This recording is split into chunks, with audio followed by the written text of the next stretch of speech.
Android smart tablet. Android smart tablet যদি automatic open and close এরকম problem হয় তাহলে আমাদের কি করতে হবে? প্রথমেই আমরা কম্পিউটারের মাধ্যমে আপডেট করব। আপডেট করে তারপর চেক করব প্রবলেমটি সমাধান হয়েছে কিনা।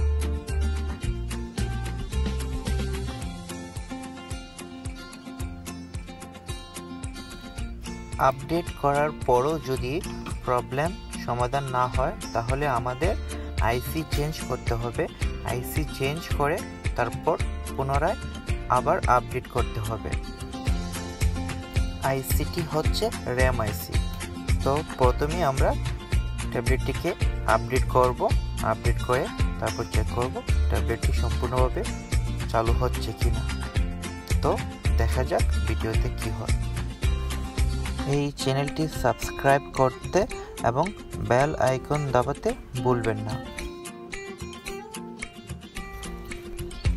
প্রথমেই আমরা কম্পিউটারে গিয়ে টুলসটি ওপেন করব সফটওয়্যার দেওয়ার জন্য।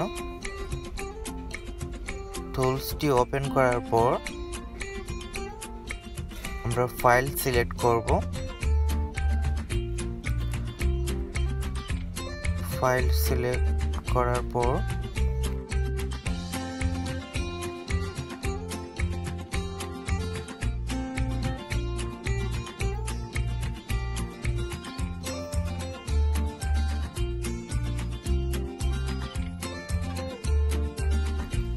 ফাইল সিলেক্ট করার পর স্টার্ট ওয়াল এই বাটনটি দাবাবো।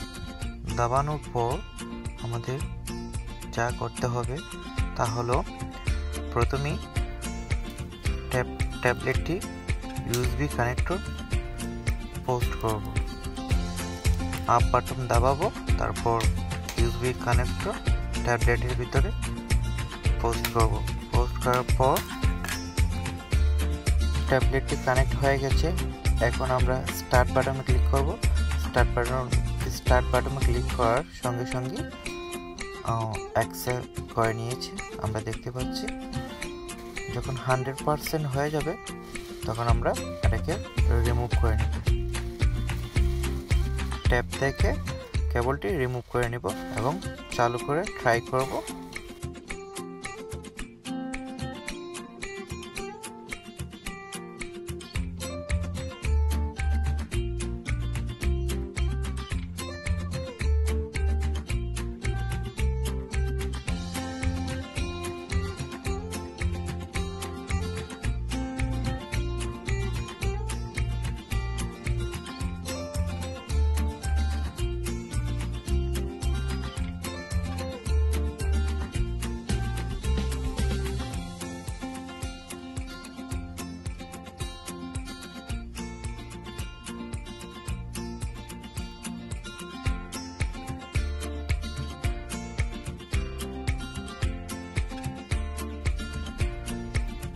ট্যাবলেটটি 100% সাকসেসফুল হয়ে গেছে।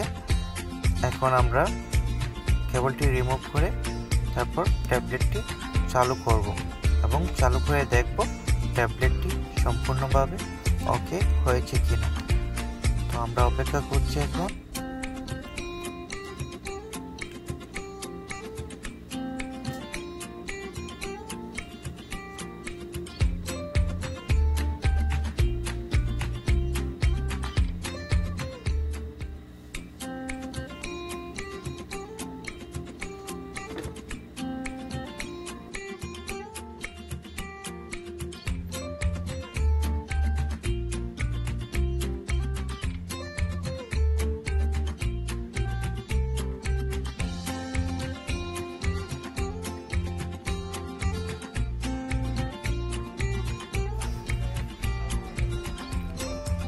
ট্যাবলেটটি সম্পূর্ণভাবে ওকে হয়ে গেছে সফটওয়্যার দেওয়ার পর।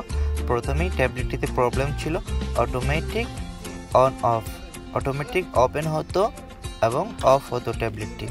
এখন আমরা দেখতে পাচ্ছি যে ট্যাবলেটটি সম্পূর্ণভাবে ওকে হয়ে গেছে।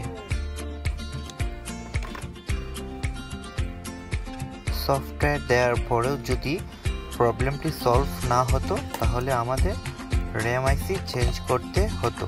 যেহেতু সলভ হয়ে গেছে প্রবলেমটি, তো আমাদের আর কিছু করার দরকার নেই।